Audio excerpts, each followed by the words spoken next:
Hi, everyone. We are at ACVIM 2024. Some of you may know me. I'm Dr. Kate Alucard, and I have the distinct pleasure of chatting here today with Liz Hughston. Hello. Liz Hughston is pretty much a rock star in veterinary medicine by all definitions. She holds all of the titles that you could possibly have as a veterinary technician. She is the president of the National Veterinary Professionals Union. She is also a double veterinary technician specialist in emergency and critical care and small animal internal medicine. Yep. And also now, as of yesterday is the AIM VT icon of the year. I am, yes, the inaugural icon. The inaugural icon. They made me wear this tiara. So one of the reasons why I wanted to chat with you today is to kind of just allow you to have a platform and talk about what you do. Some people might know your name, especially in recent events, and know that you're involved in title protection and legislation around the country to improve the profession and veterinary technician conditions. So do you want to elaborate kind of like what you do? Yeah. Thank you. Of course. I'm so pleased to meet you, and I'm so excited to talk to you. Me too. I am, as you said, I have every technician credential. I am a member of every technician association that's available, because sometimes there is no VTA. There's only a VMA. So if in those cases, I join the VMA, because I believe that like technician associations and technician academies like AIMVT and AVECTN and the other technician academies, that we are doing the work of advocating for technicians on the day-to-day basis that work takes. The legislative work, the advocacy work, all of that stuff, it's really being driven by technician associations, by technician academies associations. Sure. So by us, for us, if you will. And I think that it's important to me to support their mission. And it's so cheap. Like, technician associations are very inexpensive. We love that. Yeah. And it feels good then also to be able to be involved in their efforts. And, we're in Minnesota. Mm-hmm. We're in Minneapolis. And they just passed the law here about giving technicians, number one, even putting technicians in the Veterinary Practice Act. So there are still, I believe it's either 10 or 11 states right now where technicians are not even in the Veterinary Practice Act. It only mentions veterinarians. It doesn't talk about technicians at all. Wow. Much less defining who we are, protecting our title, or delineating our scope of practice. Okay. And so I think that it's a huge step in Minnesota for technicians, because now they are being put into the Practice Act. So instead of being voluntarily certified, so CVTs, they're going to become LVTs, licensed veterinary technicians. And that's the first step, really, is getting technicians in the Practice Act. Colorado just did this as well, just last year, I believe. Okay. And so that's the first step. And both of those pieces of legislation, Minnesota, Colorado, include title protection. So if you are not a credentialed technician, you cannot call yourself a veterinary technician. Okay. And I think that's really important, because I think in a lot of clinics I go to, a lot of facilities, they call everybody who's not a veterinarian, they just call them a tech.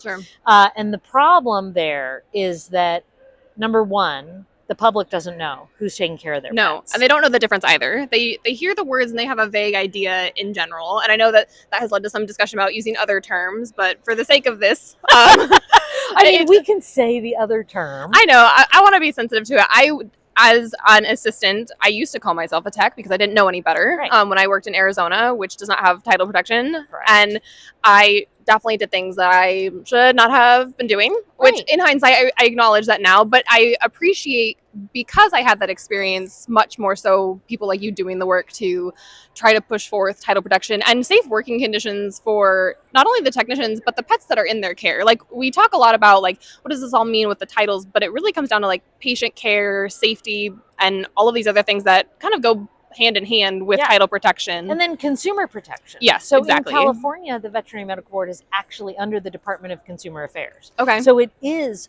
all focused on consumer protection. And we do have title protection in California. And I think that's a huge part of it, because if you walk into a hospital and someone tells you they're a nurse, you know what that means. You know who they are, you know that they have a degree, that they hold a license, right?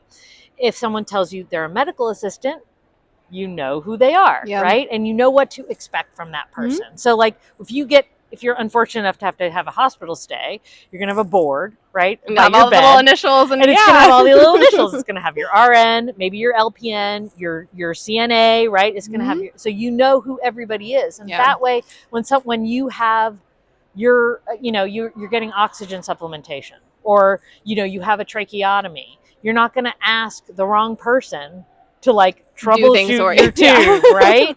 Because you can see on the board who each person is. And in the hospital setting, in the human medicine setting, they're very strict about it. Yeah, so like if you ask a CNA to do something, they're gonna be like, oh no, let me go get your nurse. Their scope of practice seems much better defined in general across the board, even compared to the states that do have title protection in veterinary medicine. Full on. Their roles are much better defined. Yeah. So all of this to me sounds like you are influencing the veterinary community for good, which is amazing. I think that's something to be said. So if someone was interested as a veterinary professional of any title, whether that be a vet tech or veterinarian or practice manager, what could they do to get more involved if they wanted to help within their own state, or be, maybe on a national level, get involved? Yeah.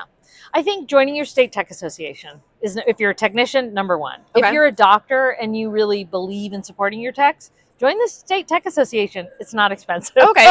That's good to know that you can. I honestly didn't know that I could. Usually you can as like an affiliate, right? Okay. And then you can stay up to date. You're supporting them with a little bit of money, right? Sure. And I think that staying up to date on the issues that technicians are facing, because that's where the news is going to come, right? Yeah. When legislation is coming, that's what it's going to come through. State tech associations are always looking for people to volunteer to help, for committees, for working on legislative issues, if that's your thing. CE is another big thing that they provide. Also important for vets. If you want to give CE, if you want to be a presenter, if you want, right, all of those things are things that technician associations do. And so I think from that standpoint, that's the first place to start. And then if you're able to have a little extra money, join NAVTA.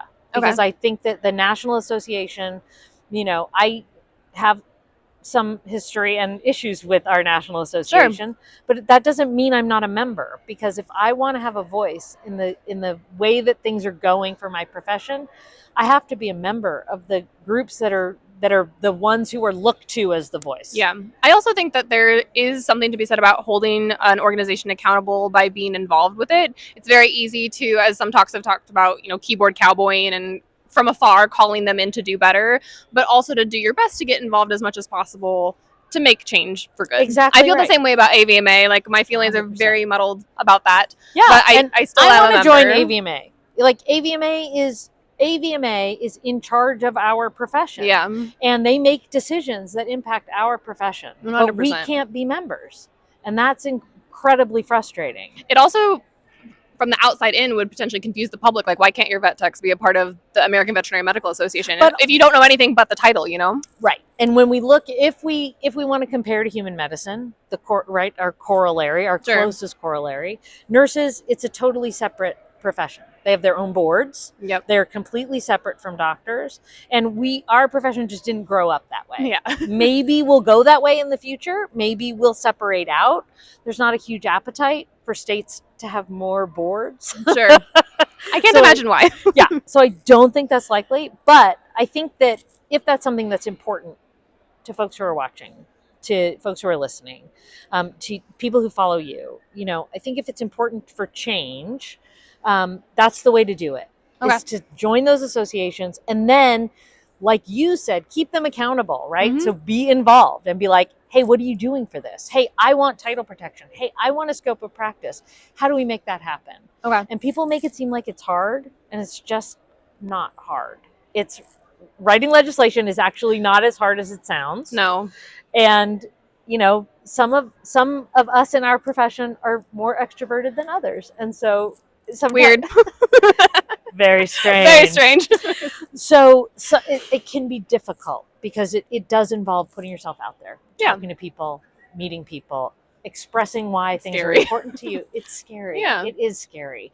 And it is scary to be, who was it? Well, Brene Brown wrote about it, but I forget who said it originally, but being the man in the arena. right? So you are the person who are having all of the arrows slung at you. And sometimes we put ourselves in that position on purpose. And sometimes we are pulled into that position. Sometimes we are thrown into the arena. Sometimes we walk into the arena willingly, and sometimes we get thrown into the arena. And we don't always get to choose which it is. I prefer to choose to walk into the arena. Having control of what's happening around you is kind of nice, I will say. There are a lot of arenas that I have willingly walked into, and I'll continue to do that because it's important. But being thrown into an arena doesn't feel great. And, but at the lots same of bashing time, could happen in those arenas. You know what? I feel very fortunate that the latest arena I was thrown into, that nothing bad happened. Yeah. Because nowadays, speaking from 2024, whenever you're watching this, bad things can happen. Yeah. And so, I'm grateful that wasn't the case. And I feel like I try. My husband says I really like drama. And I don't think I do. Maybe this is my parasocial relationship. I don't think you do. I don't think I do, but I pick causes that people feel very strongly. And that I can relate to. And it's interesting that wanting to make your profession better, regardless of what that looks like, can somehow become polarizing. Yeah. Like, it's a very nice way of summarizing it, but it's true. Like, for some reason. I think we all have ideas about what it means for the profession to look better. And we all think our ideas are the best ideas. Sure. And so I'm trying to stay humble enough to not think that mine are the best ideas. No. I mean, they probably are, but with the tiara and everything, they probably are. I mean, it feels very strange to be talking that way in this outfit. Also we matched today, accidentally. I know. I love it. The purple and the blue. I know. We're here for it. Accident. So for me, it's very exciting to see that people like you are involved. And as a veterinarian who is a huge proponent for title protection, but also just advocating and utilization of veterinary staff of all kinds, is there any last minute thoughts, recommendations, feelings that you'd want to share, whether it's to veterinarians, to other staff? If you want to talk about the union, I know that that's kind of in the works, whatever you'd like to sort of impart everyone with. First I want to say, #NotAllVeterinarians, because I think that people paint me with a brush that I hate veterinarians, which I don't. I didn't think that in the slightest, but I've also never heard that that's something that's thought about you. Well, I think because I am critical, because I want veterinarians, we're not allowed in those rooms where the discussions are happening, and we need true allies and advocates.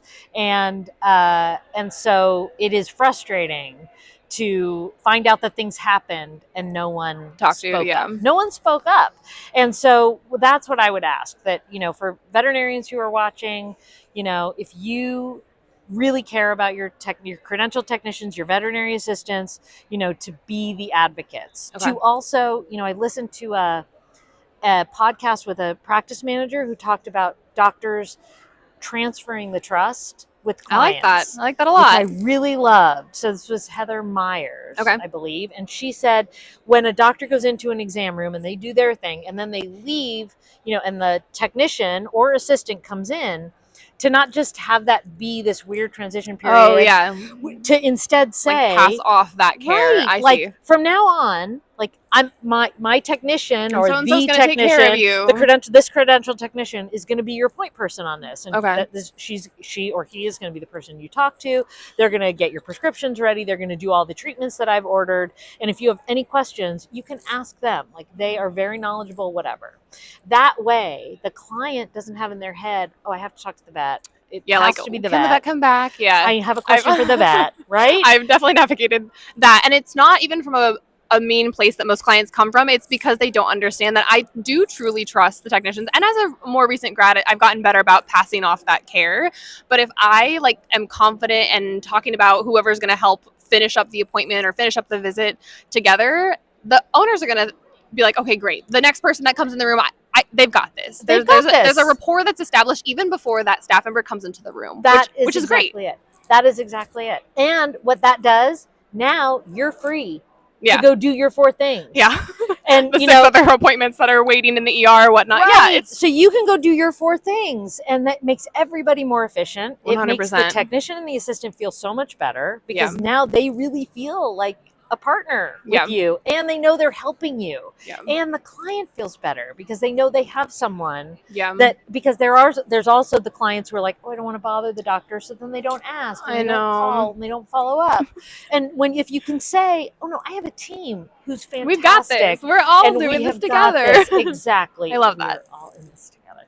And if you can do that with your clients, that's going to make your team happier. It's going to make you happier because you're going to have better quality of life. It's going to make your clients happier because they're going to have a rapport and a contact with someone for the, hopefully for the long term. And so I think that is a really huge thing. So advocate for us in the clinic with the clients, in the clinic with management, in the rooms that we're not allowed in. And I think those are, and if I can put in a little union plug. Yeah, for sure. When the union comes to your hospital,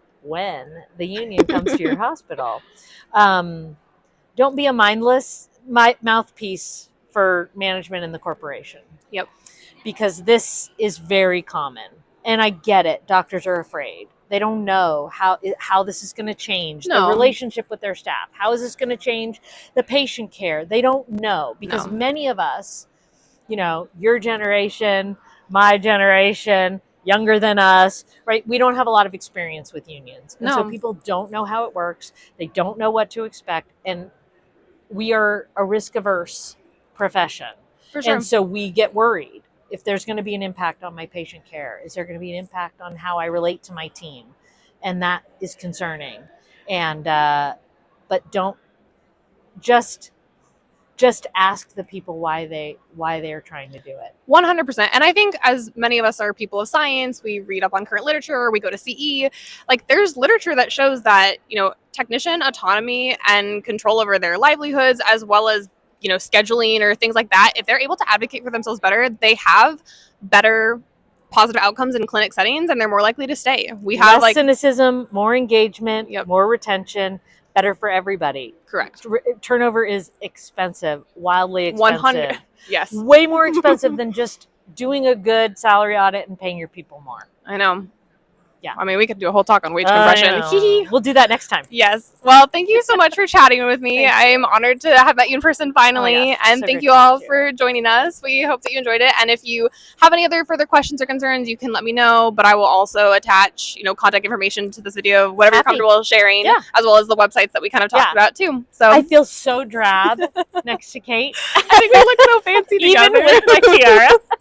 It's fine. I can give you some rings we can share. I just love it all. I love it all. Amazing. See you next time.